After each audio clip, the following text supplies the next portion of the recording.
नवरात्रि में पूरे 9 दिनों तक शनि मंदिर पर होगी। खंडवा में ही देवी भागवत की कथा श्रवण करने का अवसर आप सभी को मिलेगा। गायत्री मंदिर के थोड़े आगे पहलवान साहब बाबा की दरगाह के पास शनि मंदिर का निर्माण हुआ है। वहीं पर 9 दिनों तक भव्य और दिव्य देवी भागवत की कथा होगी, जिसमें आपको भगवती के समस्त चरित्र श्रवण करने का अवसर मिलेगा। 9 दिन की कथा है। तो आप सभी को मैं उस आयोजन मंडल की तरफ से 9 दिवसीय देवी भागवत की कथा में श्रवण करने आने के लिए निमंत्रित करता हूं। आप सभी मां की परम मंगलमय कथा को श्रवण करने के लिए आए। मां की महिमा भी अनंत है और इस बात को जाने कि आप अपने घर में कुल देवी के लिए साल भर में एक बार पूरा श्रृंगार निकाला करें, क्योंकि आपकी कुल देवी मां भी सदा सुहागन है। उसी के सुहागन होने से आपका कुल और वंश आगे बढ़ रहा है। तो कुल देवी के लिए साल में सिर्फ 2 बार होता है, लेकिन कम से कम एक बार संपूर्ण श्रृंगार निकालें। उसके लिए मेहंदी निकालें, उसके लिए महावर निकालें, उसके लिए जो कंगा, आईना, संपूर्ण जो भी एक सौभाग्यवती भगवती स्त्री करती है अपना श्रृंगार के लिए, वो समस्त चीजें अपनी उन भगवती के लिए साल भर में एक बार निकाले। और निकाल करके कोई ऐसे मंदिर जो भगवती का मंदिर हो, उस मंदिर में जाकर के देकर आए। भगवती के मंदिर में दें। अगर थोड़ी अंदर ज्यादा कंजूसी है तो अपनी बहन बेटी को भी दे सकते हैं, लेकिन दान का पुण्य फल वहां मिलता है जहां से आपको कुछ रिटर्न ना मिले। अर्थात जिसको दिया वो आपको आशीर्वाद भी दे या ना दे तो आपका दान पूरा गया। लेकिन जिसको दान दिया और उसने आपको कह दिया बड़ा अच्छा लगा, आपने बड़ी अच्छी साड़ी दी है, बड़ा अच्छा श्रृंगार दिया, तो आपको उसका राजसिक फल मिलेगा। और आपने जबरदस्ती किसी को दान अगर दिया है तो उसका तामसिक फल मिलेगा, उसका फल अच्छा नहीं होता। तो सात्विक दान करें, पूरे भाव से अपनी कुल देवी माता के लिए पूरा श्रृंगार का सामान खरीदे। और एक बात याद रखिए, बेटी की शादी हो, बेटे की शादी हो तो कुल देवी के लिए पहले खरीदे, नहीं तो अपने लिए सब चीज खरीद लेते, दीपावली में सब चीज खरीद लेते, कुल देवी के लिए कुछ नहीं खरीदते। आपकी कुल देवी का वर्ष में 4 बार आपके घर में प्रवेश होता है। 2 नवरात्रि, एक दीपावली और एक वह तिथि जिस तिथि में आपके घर कोई पुण्य कर्म होता है, सत्यनारायण आदि होती है, तब आपके घर में आती है। नहीं तो जैसे घर के बुजुर्ग होते हैं ना, घर की देहली पे बैठे रहते हैं, तो आपकी कुलदेवी घर की देहली पे होती है। जो माताएं अपनी घर की देहली का पूजन करती है ना, तो कुलदेवी का भी पूजा हो जाता है, अपनी कुलदेवी की भी पूजा हो जाती है। जो माताएं अपने घर की देहली की पूजा करती हैं, वहां पे दीपक रखती हैं, चाहे तो 2 बूंद दूध की भी डाल सकती है, ताकि कुछ चिड़िया वहां से भोग लेकर के चली जाए। कोई भी व्यक्ति किसी भी काम के लिए अगर घर से निकले तो अपने घर के जो मेन चौखट होती है वही आपकी कुलदेवी का स्थान है। जब बाहर निकले, कुछ कार्य के लिए निकले, तो आप कह के निकले उस कुलदेवी मां को कि हे माता, इस कार्य के लिए जा रहा हूं, सफल करो। मैं आपसे निवेदन करता हूं कि भगवती की कृपा होगी, सफलता आपके चरणों में आके गिरेगी। और जब भी घर से घूम फिर के जमाने भर से आप जाते हैं तो सबसे पहले अपने घर की चौखट को प्रणाम करें कि हे माते आ गया।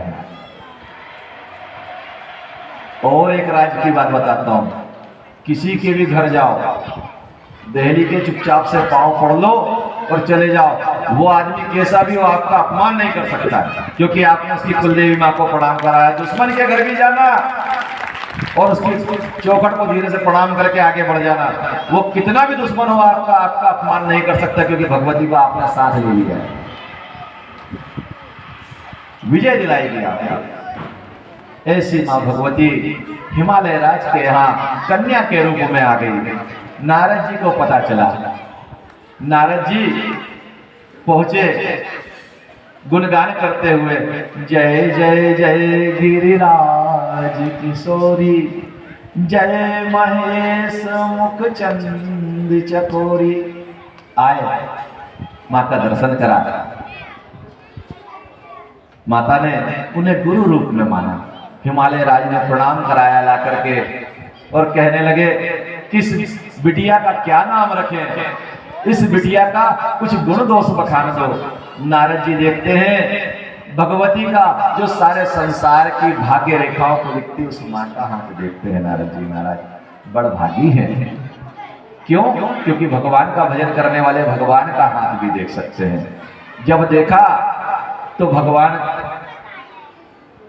के लिए मन में विचार करते हुए वे सारी चीज को समझ गए और देखते हैं, कहते हैं कि अरे हे हिमालय राज, आपकी कन्या तो अत्यंत सौभाग्यशाली है। इस कन्या का नाम लेकर स्त्रियां पतिव्रत की धार पर चढ़ जाएंगी और अपने जीवन के अंदर पति का व्रत धारण करके रखेंगी। इस कन्या के दर्शन करने से सौभाग्यवती बनी रहेंगी। इस कन्या का नाम अंबे, अंबिका और भवानी होगा। पर्वत तुम हो, तुम्हारे से उत्पन्न होने के कारण इसका एक नाम पार्वती भी होगा। बोले पार्वती मैया की। नारद जी कहते हैं कि बड़ी ही अच्छी कन्या है, संपूर्ण शुभ लक्षणों से युक्त है, लेकिन मैं एक बात बताऊं, इसके हाथ में जो वर की रेखा है ना, वो बड़ी अलग डली हुई है। अब महारानी मैना कहती, महाराज बताइए क्या है, क्योंकि माताओं को बेटी के भविष्य के बारे में ज्यादा चिंता होती है। माता सुनने लगी और सुनती है, तब बाबा नारद जी अटपटी भाषा में कुछ कहते हैं, जटिल अमंगल भूरे केस वाला, बिना माता पिता का, घरहीन वस्त्रहीन, ऐसा इसका पति होगा। जब ऐसा बताया तो माता को तो चिंता होने लगी कि अमंगल वेश वाला, घरहीन, माता पिता से है तो क्या पता कैसा होगा। अब माता के मन में चिंता है, लेकिन भगवती जान गई कि किसके बारे में नारद जी ने कहा है। कुछ समय व्यतीत हुआ। एक बार भगवान शिव गंगा उत्तरण के क्षेत्र में पहुंचे और वहां पर तपस्या करने का मन बनाया। हिमालय राज को बुलाया। हिमालय राज से कहते हैं कि हिमालय, हम यहाँ पर तप करना चाहते हैं और हम चाहते हैं कि हमारे इस तप में कोई बाधा ना डाले। हिमालय राज ने सारी व्यवस्था करवा दी। उस स्थान पर कुछ पहरेदारों को खड़ा करवा दिया। भगवान शिव नित्य नियमित तपस्या कर रहे हैं। एक दिन हिमालय राज अपनी कन्या को लेकर के उनके पास पहुंचे। शिव पुराण में बड़ा लंबा वृत्तांत दिया हुआ है। भगवान शिव ध्यानस्थ है और माता नियमित उनकी सेवा करने के लिए आने लगी। पहले तो शिव जी ने मना करा कि मैं ध्यानी हूँ, मैं योगी हूँ, यहाँ पर मेरी सेवा के लिए कोई नहीं चाहिए। लेकिन जब माता पार्वती ने शिव जी के साथ कुछ संभाषण करा, तब भगवान शिव जी ने उनको आज्ञा दे दी कि तुम हमारी सेवा कर सकती हो। और माता अपनी सखियों के साथ शिव जी की नियमित सेवा करती हैं। शिव जी ध्यान में ध्यानस्थ रहते हैं। निर्विकार भाव से भगवती उनके चरण की सेवा करती हैं। उनके लिए समस्त फूल पत्र आदि लाकर उनका श्रृंगार करती हैं। भगवान शिव निर्विकार रूप से बैठे हुए हैं। यही देवताओं के मन में विचार आता है कि तारक असुर हमको भयंकर परेशान कर रहा है और वो भगवान शिव के पुत्र के द्वारा मारा जाना है, तो क्यों ना भगवान शिव को विवाह के लिए राजी कर लिया जाए। देवता अपनी कुटिल चाल चलने में लग जाते हैं।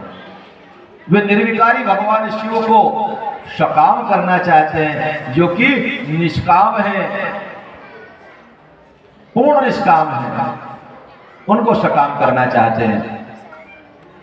उन्होंने कामदेव को पहुंचा दिया। अब कामदेव भगवान शिव के ऊपर अपना बल दिखलाना चाहता है और उस बल को दिखलाने में कामदेव भगवान के ऊपर बाण का प्रहार कर देता है। और जैसे ही भगवान के ऊपर बाण का प्रहार होता है, हल्का सा भगवान शिव के मन में कुछ क्षोभ उत्पन्न होता है और नेत्र जैसे ही भगवान शिव खोलते हैं, सौरभ पल्लव मदन विलोका, आम के वृक्ष में छुपा हुआ कामदेव बैठा हुआ है। माता भगवती सेवा कर रही, भगवान शिव को क्रोध आ गया, थोड़ा सा मन में क्षोभ हुआ था और क्रोध आया और भगवान शिव ने तब शिवती शरणयन उभारा, तब शिवती शरणयन उभारा।